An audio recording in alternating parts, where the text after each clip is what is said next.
नमस्कार, knocking-news.com में आपका स्वागत है। मैं हूं गिरिजेश वशिष्ठ। बीबीसी के दफ्तर पर इनकम टैक्स वाले पहुंच गए हैं और उनके कागज वागज मांग रहे हैं, तलाश कर रहे हैं। और उनके जो कर्मचारी हैं, जो एम्प्लॉई हैं, उनके पास उनके सारे फ़ोन ले लिए गए हैं। कोई भी बाहर बात नहीं करेगा। और संख्या बताई जा रही है 60 से 70 लोग हैं जो बीबीसी के दफ्तर में घुसे हुए हैं। ना कोई अंदर जा पा रहा है, ना कोई बाहर जा पा रहा है। सारे स्टाफ को दफ्तर में रोक दिया गया है। इसे कुछ अखबारों ने कुछ जगहों पर रेड बताया गया इनकम टैक्स की, लेकिन कुछ लोग कह रहे हैं तकनीकी रूप से ये रेड नहीं है, ये सर्वे है इनकम टैक्स डिपार्टमेंट का। जब आप ये वीडियो देख रहे होंगे तब तक हो सकता है कि इनकम टैक्स डिपार्टमेंट की तरफ से एक स्टेटमेंट आ जाए, एक बयान आ जाए जिसमें सारी चीज़ें साफ की गई हों, या हो सकता है कि बीबीसी की तरफ से भी एक बयान आ जाए जिसमें इस पर प्रतिक्रिया दर्ज की गई हो। लेकिन ये छापे क्यों? इन छापों के पीछे वो कौन कौन सी राजनीतिक संभावनाएं हो सकती हैं, आशंकाएं हो सकती हैं, कयास हो सकते हैं, अनुमान हो सकते हैं, उनको आज हम समझने की कोशिश करेंगे। हम जानने की कोशिश करेंगे कि वो कौन सी वजह है जो इन छापों के पीछे हो सकती है। कहीं मत जाइए, चैनल को सब्सक्राइब कर लीजिए, मैं अभी हाजिर होता हूं।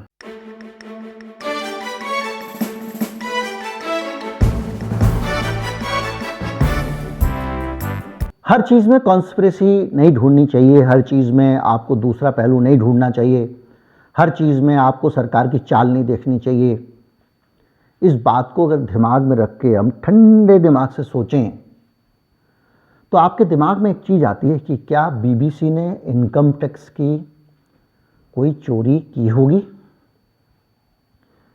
क्या बीबीसी ने सचमुच आयकर में हेरफेर किया और टैक्स बचाने के लिए कुछ कुलगपाड़ा किया? क्या बीबीसी ने सचमुच इनकम टैक्स बचाने की कोशिश की? क्या बीबीसी में सचमुच कहीं से काला धन आता है? ये सवाल एक बड़ा है। तो इस सवाल को पहले आपको टटोलना चाहिए, आपको तर्क के धरातल पे इस सवाल की परीक्षा करनी चाहिए। उससे पहले आपको बीबीसी पे ये जानना पड़ेगा कि आप जैसे एनडीटीवी है, अडानी साहब का या प्रणय रॉय का, अगर आप इंडिया टुडे है, अरुण पुरी साहब का, इन लोगों की गर्दन को अगर बहुत आसानी से सरकार दबा ले तो ये टैं बोल जाएंगे। एक बार उत्तर प्रदेश में बहुत ज़्यादा समाजवादी पार्टी के खिलाफ खबरें आने लग गई थीं, तो मुलायम सिंह यादव ने एक हल्ला बोल कार्यक्रम का आयोजन कर दिया। उसमें यूपी के जो अखबार थे, अमर उजाला, दैनिक जागरण वगैरह, बोले कि इनके खिलाफ बहिष्कार चलाओ। आखिर में अखबार वालों को जाना पड़ा और मुलायम सिंह जी से समझौता करना पड़ा, क्योंकि ये दोनों व्यावसायिक प्रतिष्ठान थे और इनका सारा कारोबार विज्ञापनों से चलता था और सरकार इनको काफ़ी विज्ञापन देती थी। मोदी सरकार पर भी आरोप लगते रहे कि वो सरकार में आए, उसके बाद उन्होंने जो सरकार के पक्ष में रहता था उसको विज्ञापन देते थे। एनडीटीवी जैसों का सरकारी विज्ञापन बंद कर रखा था और ये उनकी एक टेक्निक थी जिसके ज़रिए वो मीडिया हाउसेस को कंट्रोल करते थे। ये सब कई जगह ये बात लिखी गई है और उस पर बात की गई है। तो क्या बीबीसी पर भी ये फार्मूला लागू होता है? क्या बीबीसी के साथ भी ये किया जा सकता है? तो हमको बीबीसी का स्ट्रक्चर समझना पड़ेगा। तो जब आप बीबीसी का स्ट्रक्चर समझेंगे तो पहले आपको ये जानना पड़ेगा कि बीबीसी का मालिक कौन है, क्योंकि जब आपको ये पता चलेगा इसका मालिक कौन है, उसके ज़रिए आप समझेंगे कि हाँ, तो बीबीसी जो है उसका कोई एक व्यक्ति मालिक ही नहीं है। बीबीसी को एक ट्रस्ट चलाता है, एक ऐसा ट्रस्ट जिसमें चलाने वाले बदलते रहते हैं, सब कुछ बदलता रहता है। और ये इंटरनेशनल रेप्यूट का, अंतर्राष्ट्रीय प्रतिष्ठा का एक ऐसा मीडिया संस्थान है जिसको पत्रकार ही चलाते हैं और जिसकी सारी नीतियां एडिटोरियली तय होती हैं। वहाँ संपादकीय सुप्रीम है। ऐसा नहीं है कि पहले पन्ने पे अखबार का जो मास्टर हेड है उसका भी डिजाइन बदल के और वहाँ विज्ञापन चिपका दिया जाए, या ऐसा पंखे का विज्ञापन हो कि उसमें टेढ़ी मेढ़ी करके आपको खबरें छापनी पड़े। तो बीबीसी का सबसे पहली चीज़ है कि बीबीसी एक ऐसी संस्था है जो चलती है एक ट्रस्ट के ज़रिए और वो ट्रस्ट जो है वो ऐसे भारत में जैसे नकली बनाते हैं वैसा ट्रस्ट नहीं है वो। और दुनिया भर के अनेक देशों में जिनमें बीबीसी की सेवाएं हैं, और वो जो ट्रस्ट है वो ट्रस्ट एक ऐसा नॉन प्रॉफिट ऑर्गेनाइजेशन है जो कमाई और धंधे के लिए नहीं चलता। यानी बीबीसी को आप भारत के किसी मीडिया हाउस से मिलाएं तो उनकी तरह गर्दन पकड़ के झुका नहीं सकते हैं। और बीबीसी कोई ऐसा वैसा संस्थान भी नहीं है। बीबीसी का इतिहास है, जब इंदिरा गांधी की सेंसरशिप लगी हुई थी इस देश में, कोई भी अखबार, कोई भी मीडिया संस्थान बोलने की हिम्मत नहीं रखता था, जैसे आजकल नहीं रख रहा है। बीबीसी से ही आपको खबरें मिला करती थी। इंदिरा गांधी की हत्या होती है तो खबर बीबीसी से मिलती है, उनके बेटे को भी बीबीसी से मिलती है। मैंने सुना है आरएसएस को, बाकी लोगों को बीबीसी का उदाहरण देते हुए कि ये खबर बीबीसी से आई है इसलिए ये सच्ची है, बीबीसी ने ये कर दिया, बीबीसी ने अडानी जी को ये घोषित कर दिया, वो कर दिया। ये बीबीसी की प्रतिष्ठा है। भारत में गांव-गांव में रेडियो से इंडिपेंडेंट खबरें पहुंचाने का अगर कोई माध्यम होता था तो बीबीसी होता था। और बीबीसी ने ये साख पूरी दुनिया में कमाई है। इसलिए बीबीसी को आसानी से शक के घेरे में खड़ा नहीं किया जा सकता, क्योंकि उसके ऊपर कहीं भी विश्व में ऐसा आरोप नहीं लगा है। यहां तक कि ब्रिटेन की सरकार भी बीबीसी पर दबाव नहीं बना सकती है। वो वहां का दूरदर्शन नहीं है, कुछ लोगों को एक गलत फहमी होगी, और वो वहां का प्रोपेगेंडा ऑर्गेनाइजेशन भी नहीं है, एक इंडिपेंडेंट ऑर्गेनाइजेशन है। इंडिपेंडेंट सही मायने में, क्योंकि उसका जो धन है वो भी वो ना तो किसी सरकार से लेता है, ना विज्ञापन उस तरह से लेता है। बीबीसी के आप जाएंगे तो आपको बहुत विज्ञापन नहीं मिलेगा। अब सवाल इस बात का है कि जब ऐसी संस्था है तो उसको टैक्स चोरी क्यों करनी है, उसको टैक्स चोरी करने की जरूरत क्यों पड़ेगी, जिसका मकसद ही मुनाफा नहीं है, व्यापार नहीं है, कारोबार नहीं है, जिसका मकसद ही कमाई नहीं है, वो टैक्स की चोरी क्यों करेगा। तो लगता है कि बीबीसी का ये पूरा जो उसका स्ट्रक्चर है उसके हिसाब से उसने इनकम टैक्स की चोरी शायद ही की हो। दूसरा एक तर्क आ रहा है कि अडानी साहब का जो लगातार, मैंने आज एक वीडियो बनाया दूसरे पे, कि अडानी साहब का जो घोटाला है, तथाकथित घोटाला, ये घोटाला होता ही नहीं है अगर सरकार चाहती तो। सरकार ने बहुत सारी लापरवाहियां की, या कहें कि जानबूझकर उस ढीलडाल को छोड़ा, जिसके कारण एक ही तरह का ये तीसरा घोटाला हुआ। इससे पहले भी 2 घोटाले बड़े बड़े हो चुके हैं। उस दूसरे चैनल पे, नॉकिंग न्यूज़ पे, उस वीडियो को आप देख सकते हैं। तो अब दूसरा मामला ये बना कि क्या केंद्र सरकार बीबीसी की डॉक्यूमेंट्री का बदला ले रही है। इसमें कोई शक नहीं कि एक ऐलानिया तौर पर भारतीय जनता पार्टी बीबीसी को चुनौती दे रही है और उसकी पत्रकारिता के ऊपर सवाल खड़े करने की कोशिश कर रही है। अमित शाह का जो कल इंटरव्यू आया है उसमें उन्होंने कहा है कि 2002 से ही ये लोग मोदी जी के पीछे पड़े हुए हैं। यानी बीजेपी एक संदेश देने की कोशिश कर रही है कि ये जो इंटरनेशनल मीडिया हाउसेज हैं, ये कुछ भी कहते हैं तो इन पे भरोसा मत करो, ये हमारे दुश्मन हैं। यानी चीटिंग करते हुए आप अगर क्लासरूम में पकड़े जाएं तो कहें कि ये मुन्नालाल मास्टर जी ने मुझे पकड़ा है और मुन्नालाल मास्टर जी मुझसे चिढ़ते हैं, और दूसरे दिन धन्नालाल मास्टर जी पकड़े तो धन्नालाल मास्टर जी मुझसे चिढ़ते हैं। भारत का मीडिया आपके पूरे कब्जे में है, वो गोदी मीडिया बना हुआ है। जो तगड़ा से तगड़ा भक्त भी होगा, भक्त शब्द का इस्तेमाल जो है जिस संदर्भों में किया जाता है वो समझ लीजिए, तो वो भी इस बात को मानेगा कि भारत का मीडिया भी महाभक्त मीडिया बना हुआ है, 2-4 एक्सेप्शंस को छोड़ दें। तो मोदी सरकार जो भी अच्छा या बुरा कर रही है, या जो उसकी अच्छाइयां हैं, बुराइयां हैं, या उसकी जो निंदा है, आलोचना छोड़ दीजिए, निंदा है, उसकी बुराई है, वो भी करने का काम केवल इंटरनेशनल मीडिया ही कर रहा है। इंटरनेशनल मीडिया में अगर आप देखें भारतीय मीडिया तो खामोश है, और इंटरनेशनल मीडिया तरह तरह की चीज़ें निकाल के लाता है। वो अब है, देखिए उसने पूरा उस घोटाले को उजागर किया कि किस तरह से अडानी साहब को ठेका दिलाया गया गोड्डा में झारखंड के, जिसकी बिजली बेची जाती थी बांग्लादेश में, और बांग्लादेश सरकार अपने यहाँ पे जो बिजली पैदा हो रही है उससे भी महंगी बिजली खरीदती है, और बिजली यहाँ पे खरीदती है उसके बाद वो बिजली जो है वो उसके पैसे मोटे मोटे, और तय है कि इतनी बिजली तो खरीदनी पड़ेगी। ये सारे कॉन्ट्रैक्ट्स तैयार हुए हैं और मोदी जी के कहने पे हुए हैं, ऐसा वो छाप रहा है। भारत का अखबार तो नहीं छाप सकता। श्रीलंका की खबर आती है कि श्रीलंका की पावर कंपनी के चीफ ने कहा कि उनको राष्ट्रपति ने श्रीलंका के बताया कि मोदी जी ने दबाव डाल के वहां पे ठेका दिलाया श्रीलंका में पवन ऊर्जा का अडानी साहब को। ये खबर भी बाहर का मीडिया छाप रहा है। द इकोनॉमिस्ट जैसा अखबार लिखता है कि अडानी के क्लोज एसोसिएट है मोदी, ये भी वहां का मीडिया छाप रहा है। फेसबुक पे किस तरह से हेट स्पीच को जाने दिया जाता है, उसको रोकने की कोशिश नहीं होती है। और फेसबुक की जो पॉलिसी हेड है वो ये कहती है कमर्शियल इंटरेस्ट के कारण भारत में नफरत फैलाने का काम हम कर रहे हैं, उनको इस्तीफा देना पड़ता है। ये खबर भी बाहर का मीडिया छापता है। इस तरह की जो मीडिया अलग अलग तरह की खबरें छाप रहा है, ये कुछ उदाहरण मैंने आपको दिए हैं। उदाहरण अन्य अनेक हो सकते हैं। तो क्या विदेशी मीडिया को ये संदेश देने की कोशिश है कि अब हम इसको युद्ध मान लेंगे और जो भी हमारे ऊपर सवाल उठाएगा उसको देश का दुश्मन घोषित कर देंगे?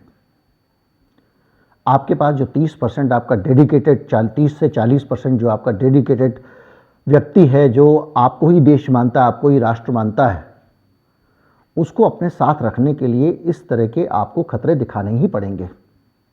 भारत के लोगों को उनकी गरीबी, बेरोजगारी और दूसरी समस्याओं से दूर करके इंटीग्रेट और एकजुट रखना है तो बाहर के खतरे दिखाने ही पड़ेंगे।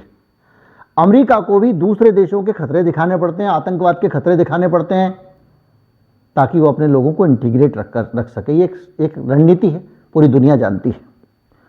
तो इस पूरे मामले में क्या मोदी जी अपने वर्कर को, अपने वोट बैंक को, अपने वोट बेस को बरकरार रखने के लिए ये चाल चल रहे हैं कि हम बीबीसी पे हमला करेंगे, दूसरे लोगों पे हमला करेंगे, तो हम सीधे सीधे उनके क्रेडेंशियल्स पे, उनकी निष्पक्षता पे सवाल उठा देंगे। और ये एक रणनीति हो सकती है। एक पहलू ये भी है कि जो ज़्यादा उठ रहा है, जो ज़्यादा बोल रहा है, मुझे एक बार एक बहुत पुरानी बात है, एक मेडिकल रिप्रेजेंटेटिव मिले, तो उन्होंने बताया कि साहब हमारी तो स्ट्रेटजी ये होती है कि पहले हम लालच देते हैं और जब लोग कोई लालच में नहीं आता तो फिर उसको दूसरे तीसरे तरीक़ों से समझाते हैं, फिर भी डॉक्टर साहब नहीं मानते हैं, और अगर वो ज़्यादा तो हम उनको छोड़ देते हैं, लेकिन अगर वो ज़्यादा टेढ़े मेढ़े होते हैं तो डॉक्टर साहब की प्रैक्टिस पे ही खतरा डाल देते हैं।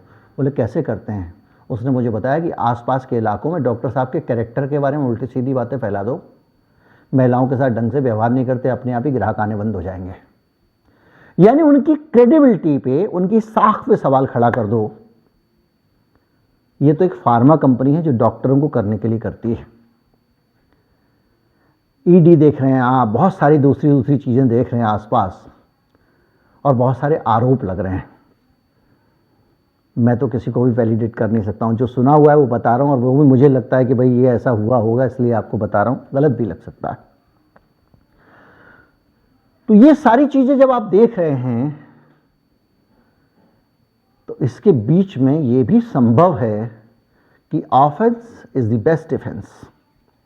आप हल्ला बोल दो, हमला बोल दो, BBC, CNN, Wall Street Journal, Guardian, Economist, आ जाओ बेटा, सबको लपेट देंगे आप। तो ये संदेश देने की कोशिश हो सकती है, ये भी एक धारणा है।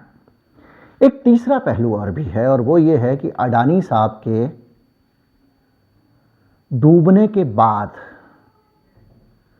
पूरा ध्यान उस पूरे मामले से हटाने की कोशिश हो रही हो, क्योंकि जब तक देश में अडानी साहब का विमर्श बना हुआ है तब तक अडानी साहब ना तो, देखिए जब वो मदारी कबूतर को गायब करता है ना तो कुछ ना कुछ आग जलाता है, कुछ करता है, कुछ ना कुछ करता है, पटाखा करता है, धमाका करता है, और उसका ध्यान उधर जाता है, इस बीच में वो गेम करता है। तो अडानी के ऊपर सबकी नज़रें लगी हुई हैं, और जब तक नज़रें लगी हुई हैं विनोद भाई साहब का काम भी नहीं कर पाएगा, कोई दूसरा खेल ही नहीं कर पाएगा वो आदमी। तो ये भी हो सकता है कि अडानी साहब से विमर्श बीबीसी की तरफ चला जाए, क्योंकि जो लोग आज अडानी अडानी अडानी चर्चा कर रहे हैं, अचानक वो शुरू हो जाएंगे और कहेंगे बीबीसी जो है वो, उसके ऊपर तो छापा गलत है, बीबीसी के साथ तो ये गलत है, वो गलत है, और उसका फ़ायदा उठाकर मदारी टोपी में से कबूतर निकाल देगा। ये भी एक वजह हो सकती है। लेकिन एक चीज़ और लगती है जो मुझे ज़्यादा लग रही है, वो ये लग रही है कि 2024 का जो इलेक्शन है, 2024 के इलेक्शन को आप देखें तो बहुत सारी चीज़ें एक के बाद एक घिरती जा रही हैं। जो सेकुलर माइंडसेट के, सेकुलर सोच के लोग हैं, धर्मनिरपेक्ष समझ के लोग हैं, उनके लिए बीबीसी की डॉक्यूमेंट्री एक ऐसा दस्तावेज बनता है जो ये बताता है कि वाकई इन्होंने हो सकता है क्या, इन्होंने जुल्म किए, इनके ऊपर आरोप लगे हैं, कई सारे एक्सपोजे हुए हैं, कई सारे स्टिंग हुए हैं, जो भी हुए, हम तो वहाँ थे नहीं गुजरात में। दूसरा, इससे भी बड़ा मसला अडानी साहब वाला आ जाता है, और बार बार ये सवाल उठ रहा है कि अडानी साहब के ऊपर इतनी मेहरबानी क्यों, क्योंकि बहुत सारे आरोप लग रहे हैं, यहाँ ठेका दिलाने में मदद की, वहाँ मदद की, विदेश यात्रा पे जाते थे, घुमाने ले जाते थे, राष्ट्राध्यक्षों से मिलवाते थे, अलग अलग देशों के नेताओं के ऊपर दबाव डाला गया कि आप ठेका दो। ये भी आरोप आ चुके हैं, कई जगहों पे आ चुके हैं। अब इंटरनेशनल मीडिया छापता है यहाँ, तो अब वो सारी चीज़ें आ चुकी हैं, तो उसके आने के बाद आपकी जो एक घनघोर ईमानदार की आपने खुद ही एक छवि घोषित कर रखी है, उस छवि पर सवाल उठते हैं। हो सकता है कि जो दुनिया भर के नेताओं हैं, उनका मनी मैनेजमेंट करवाने के लिए दूसरे चैनल पे मैंने बनाया वीडियो, कहीं ना कहीं ये एक कनेक्शन बनता हो। लेकिन हुआ यह है कि जो सबसे बड़ा फंडर हो सकता था भारतीय जनता पार्टी का 2024 के लिए, जो घोषित तौर पर सब कुछ देने और लेने को तैयार है, वो संकट में है और उसका शेयर डूबता जा रहा है। तो ये अपने आप में, और उसने अपने ग्रोथ के अनुमान कम कर दिए हैं, उसके ऊपर उधार इतना ज़्यादा हो गया, चुकाना मुश्किल हो गया है, भारतीय बैंकों का भी नहीं है कि कुछ मैनेज कर लिया जाए।